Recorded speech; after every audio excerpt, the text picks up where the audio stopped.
السلام علیکم ورحمۃ اللہ وبرکاتہ۔ مفتی صاحب، میرا سوال یہ ہے کہ ہم میں سے بعض طبقے ایسے ہیں کہ بولتے کہ وہابی کے پیچھے نماز نہ ہو، وہابی کے پیچھے نماز بھی ہوگی، اور سنی حضرات یہ بولتے کہ ان کے پیچھے نماز نہ ہو۔ کیا یہ صحیح ہے؟ اس کا جواب عنایت۔ دیکھیے، سب سے بڑی بات، ہم ایک دم آنکھ بند کر کے ایک جملہ اور ایک سوال آپ سے پوچھنا چاہتے ہیں۔ آپ کو اگر معلوم ہو کہ ہمارے پیر صاحب وضو نہیں کیے، معلوم ہوگا ہمیں،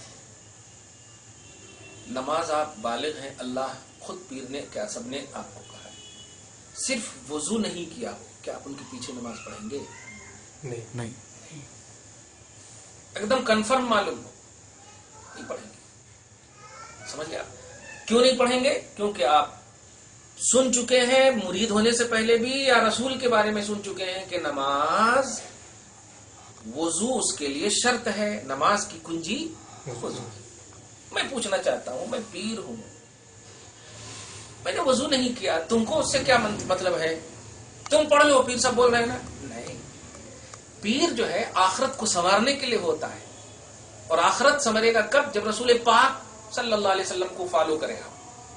اور یہاں آپ نے نماز کی جو کنجی تھی وہ آپ خود فالو نہیں کر رہے ہیں، تو مرید کو کیسے آپ آخرت سنواریں گے؟ ایک بات۔ لیکن میں پوچھنا چاہتا ہوں، بھائی میرے اتنے احسانات ہیں، سب بھول گئے، ایک وضو نہیں کیا تو آپ مجھے بدنام کر رہے ہیں۔ تو آپ کہیں گے حضرت یہاں بدنامی نہیں، یہاں پہ یہی نام ہے۔ اگر میں نے آپ کے پیچھے پڑھ لیا تو آپ بھی چلے جائیں گے اور ہم بھی چلے جائیں گے۔ کہ اتنا شعور تو ہم کو آپ سے ہی ملا ہے، رسول پاک سے ہی ملا۔ لیکن اسی ضمن میں آپ بتائیے، وضو نہ کرنا ایک عمل ہے، یعنی وضو کا تعلق عمل سے، اور نبی مر کر مٹی میں مل گئے۔ دھیان دینا، نبی کو علم غیب نہیں ہے، نبی ہمارے سر کے ہیں، نبی کو اختیارات نہیں ہے۔ یہ سب عقائد جو ہیں وہابیہ کے ہیں، ان کی کتابوں میں آپ دیکھیے، میرے کلپس میں دیکھیے۔ اسماعیل دہلوی نے نبی کو مردہ کہا، جو ہندوستان میں وہابیت کی بنیاد ہے، اہل حدیث کی بنیاد ہے۔ اب آپ بتائیے، صرف ہم نے وضو نہیں کیا تھا، آپ نے نگلیکٹ کر دیا، جبکہ ہمارا ایمان نہیں گیا ہے ابھی،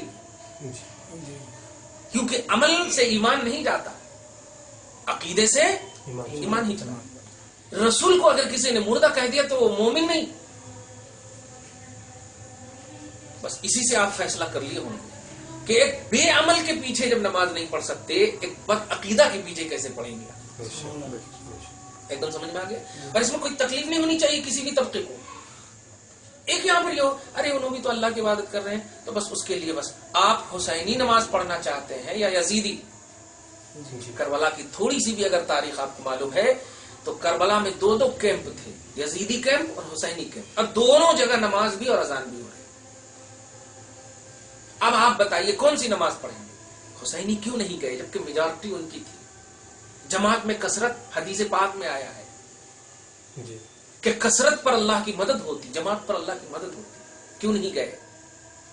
اگر امام حسین اور حسینی حضرات غلط کیے، ہم ان کے ساتھ مان نہیں، غلط کر ہی نہیں سکتے۔ سمجھ گیا؟ اس لیے نماز آپ کو پڑھنا ہے ان کے پیچھے جو صاحب عقیدہ ہو، جن کا عقیدہ درست ہو اور جن کا عمل بھی درست ہو۔ جیسے آپ نے پیر کو جب نگلیکٹ کر دیا بے عملی کی بنیاد پر، تو بڑے بڑے جبے کبے کو آپ مت دیکھیے، سمجھ رہے نا؟ بڑے بڑے علماء ہونے کو مت دیکھیے، اسکالر ہونے کو مت دیکھیے، عقیدہ ان کے اندر موجود ہے، عمل کا پہلو ان کے اندر موجود ہے، آپ ان کے پیچھے پڑھیے۔ اس میں کوئی ڈیوائیڈیشن کا پہلو نہیں ہے، اور کسی بوڑھے کو اس میں تکلیف بھی نہیں ہونی چاہیے کہ ارے وہ ان کے پیچھے نہیں پڑھتے، سنی کہتے ان کے پیچھے نہیں پڑھتے۔